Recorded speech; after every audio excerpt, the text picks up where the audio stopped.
Before we start, please, like this video and subscribe to my channel. I started drinking coffee when I was 17 years old. Actually, it was a French vanilla cappuccino from a gas station vending machine, and it was my jam.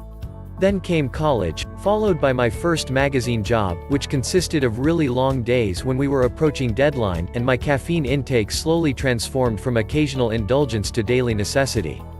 I'm also a terrible sleeper. I don't think the latter is a direct result of my coffee intake, as I've struggled with insomnia since adolescence, but it can't be doing me any favors. Especially since it's not uncommon to find me slugging back a cold brew at 2 or 3 in the afternoon. I've read studies that suggest caffeine can throw off your circadian rhythm, particularly when consumed past a certain time of day. So, in the name of precious sleep, I decided to swear off all caffeine for 7 consecutive days to see if it would help me achieve more restful sleep. Before I give you the full recap, I will say this: there are 2 big problems with my sleep cycle.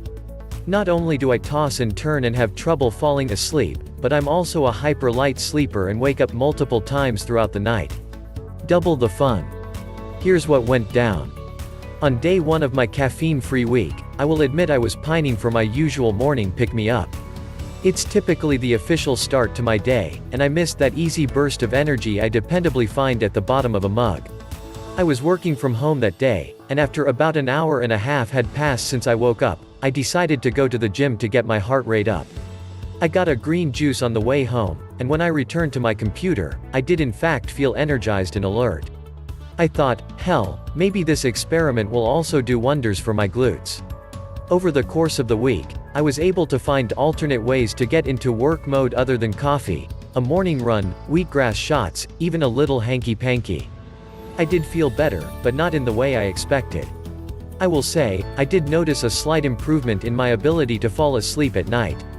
It wasn't lights out as soon as my head hit the pillow, but I wasn't rolling around in bed and staring at the clock for an hour, as I've done many times in the past. This experiment didn't seem to solve the other problem, though. Once I fell asleep, I still found myself waking up at least twice in the middle of the night. That said, ditching caffeine did come with a rather unexpected side effect. Typically, I'm hit with random snowballs of anxiety throughout the day, everything from claustrophobia to phone anxiety. And I'm a writer. Phone interviews are basically half my day. To my surprise, laying off the caffeine actually helped curb the pounding heart rate and sweaty palms that would usually creep up when getting on the subway at rush hour or calling to make a doctor's appointment. And maybe it was all those kale-based juices I consumed in the mornings, but by the end of the 7 days, I felt lighter, fresher, and all around in a better mood. So, am I off caffeine for good? Probably not, but I did discover that there are a variety of ways to get energized other than entering a coffee shop. I will strive to keep it to only 1 or 2 cups a day max, and I'm giving myself a hard cutoff time. New rule: no caffeine after noon. I'm not convinced it will make me a rock star sleeper, still working on that. Stay tuned, but if I can shave some of the anxiety from my daily life and consume more greens, I'm on board. Please, like this video and subscribe to my channel.